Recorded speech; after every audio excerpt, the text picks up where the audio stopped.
Baik, untuk materi pertama yaitu manajemen organisasi Islam internasional. Yang pertama yaitu fungsi-fungsi manajemen. Fungsi manajemen adalah proses berbagai kegiatan yang melibatkan pengaturan penggunaan sesuatu sumber daya manusia dalam organisasi untuk mendapatkan kinerja yang tinggi dan maksimal. Yang kedua yaitu tingkatan manajemen atau manajemen level. Terdapat beberapa. Yang pertama yaitu manajemen pokok atau top management. Tingkatan ini adalah level tertinggi dalam manajemen, biasanya melibatkan individu yang memiliki kedudukan eksekutif dalam organisasi. Yaitu manajemen menengah atau middle management. Manajemen ini berada di antara manajemen panca dan menguk. Manajemen ini pertama, contohnya manajemen departemen. Yang ketiga yaitu manajemen ini pertama yaitu line management. Manajemen ini berada di tingkat terendah dan langsung dengan pekerjaan atau karyawan. Contohnya misalnya supervisor. Yang ketiga yaitu organisasi dan partisipasi. Organisasi dan partisipasi adalah dua konsep yang saling terkait dalam manajemen. Organisasi merujuk pada struktur formal yang mendefinisikan bagaimana tugas dan tanggung jawab yang dilakukannya.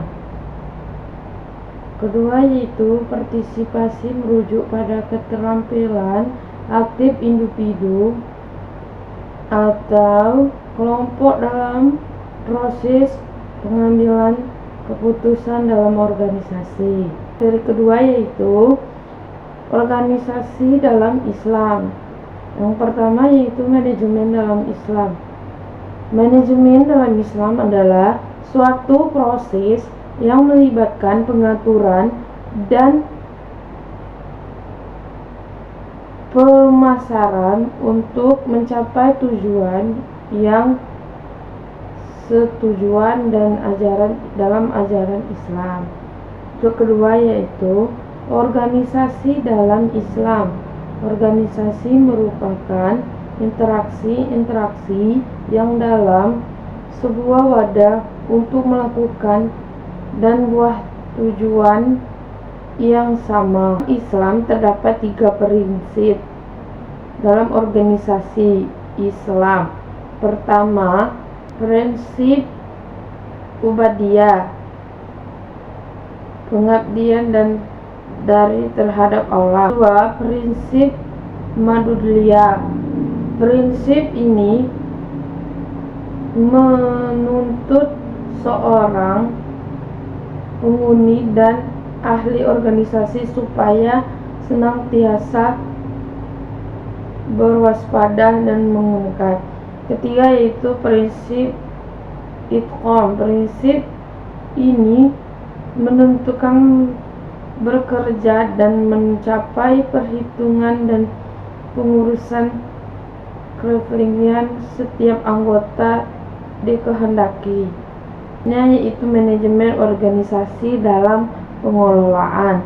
Manajemen organisasi adalah kunci penting dalam pengelolaan sumber daya dan pencapaian tujuan. Manajemen organisasi adalah proses perencanaan, pelaksanaan, dan pengawasan terhadap sumber daya.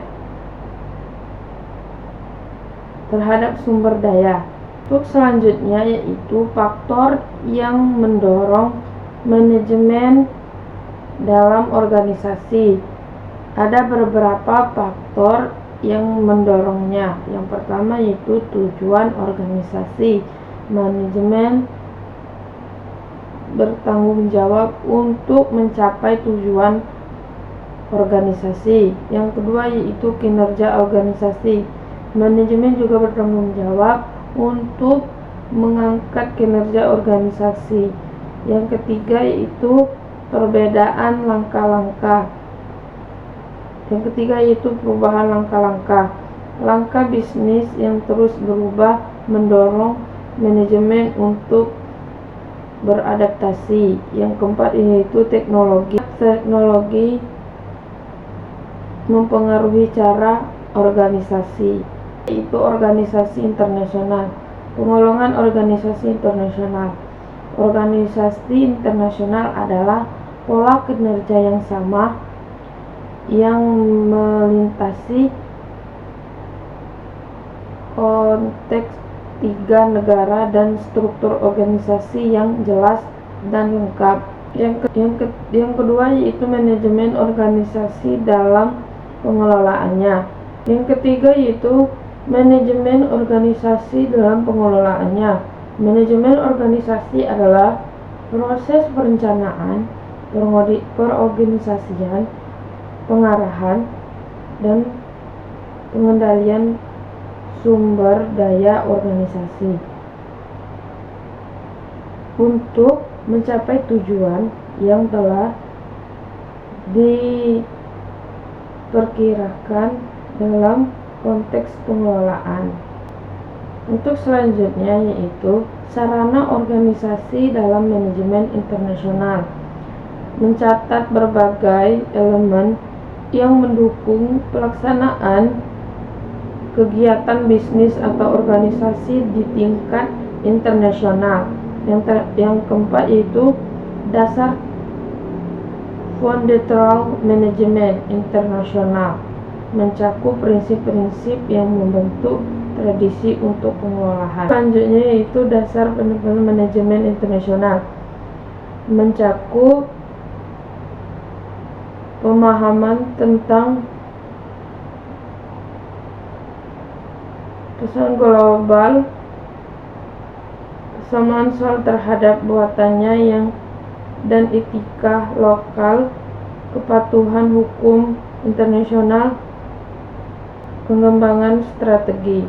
Selanjutnya yaitu bentuk interaksi perusahaan antar negara. Interaksi perusahaan antar negara melibatkan ekspor-impor, investasi langsung asing, pementaran strategi sesuai dengan jalan venture untuk memperluas pasar dan meningkatkan keperluan global perusahaan.